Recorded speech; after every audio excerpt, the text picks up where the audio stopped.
Which social media channel is your favourite? This one, this one, this one, or this one? And which fizzy drink brand do you like the best?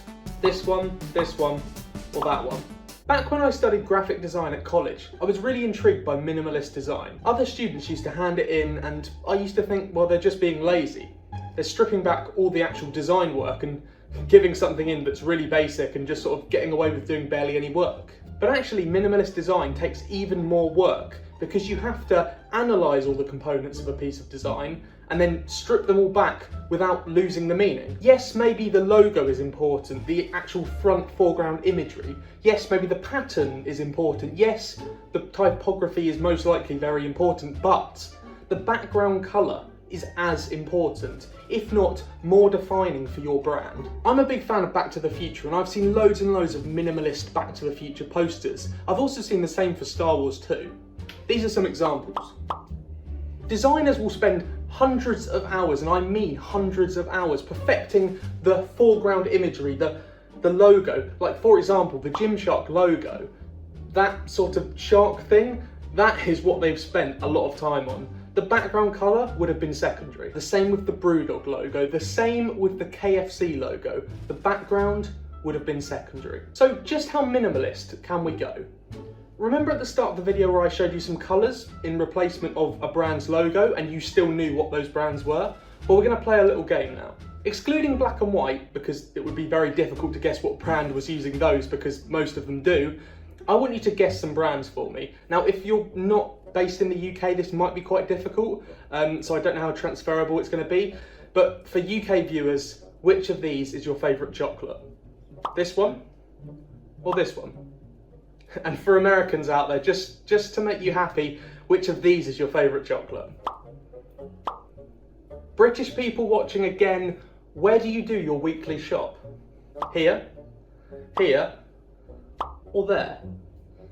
And I guarantee you that you know, if maybe you won't know one of them, but you will probably know all of those brands just from the colour that's used in some of their branding. These colours define these brands and they're not even at the forefront of their logo. Now this one I find incredibly interesting, and if you don't know the difference, you have more of a life than me. Which of these do you prefer burgers from? And if you don't know the difference, you just, yeah, as I say, you have more of a life than me because I know the difference, and that's really tragic. Despite the lack of research, colour psychology plays a huge role in marketing, art and design. According to the unwritten laws and rules of colour psychology, we interact with colours via previous emotions and connections to that colour, but also just how they make us feel at the time. So for example, you may associate a very specific shade of red, a tone of red, with sadness just because one time you were sad and you were in a room that happened to be painted that colour. Yes, there are certain colours that always withdraw a certain emotion. You always have an affiliation with certain colours, and that's just human biology, or I suppose chemistry. Colour psychology digs deeper. Colour psychology is the study of how different colours make different people feel, because the same colour can make different people feel different things. What I find really interesting about the two last colour schemes that I showed you is that they're very similar and they're very similar brands. One was for Burger King and one was for McDonald's.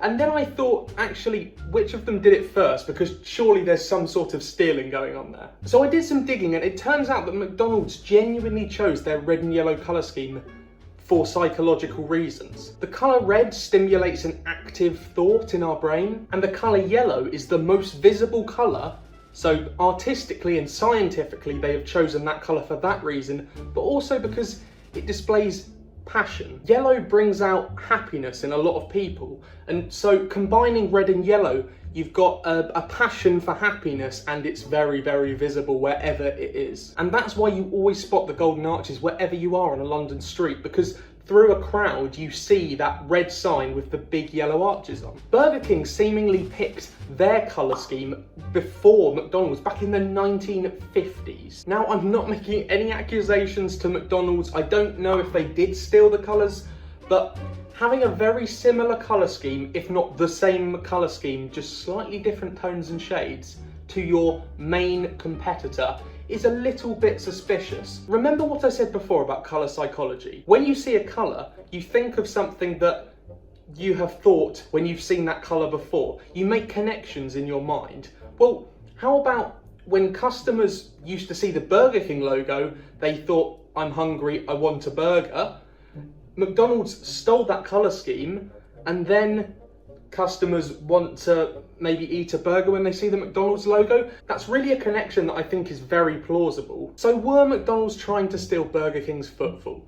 Well, we don't know, but I can confirm that Burger King chose that colour scheme first. So just how minimal can you go? Some brands can be recognised by a single letter in their logo, just that happens to be in their font. It doesn't even have to be in the correct context. Some brands, as we've seen already, can be determined from just a background colour, something that's used through their branding. If you hadn't consciously noticed up until this point, when I show you colours on the screen, I say, what fizzy drink brand is this? What chocolate brand is this? But how about if I don't give you any context? How about if I just show you a colour scheme and you can try and guess what brand that's from? Now, I've tried to pick two brands that are relatively universal, so British viewers and American viewers should both know what they are. But here we go.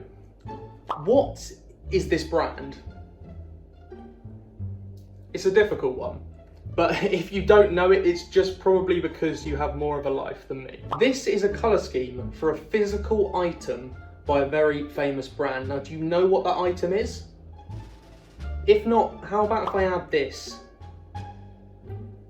Well, it's an Amazon delivery parcel. It's an Amazon parcel. Yes, I've taken out the prime tape. I've just stripped it back to the two main colours. But how mad is that? It's just the colour of cardboard, but you instantly think, if I say brand, Amazon. Oh, and the one before was Subway, if you didn't know. As I said before, you probably have more of a life than me if you didn't get that. Well, you're probably thinking, what was the point of all that? You just showed us colours and they were for brands. But those brands don't own those colours. There's a huge colour spectrum, and these colours are all owned by loads of different brands. There's hundreds and hundreds of thousands of different logos that include those colours. But you knew exactly which brands I was talking about.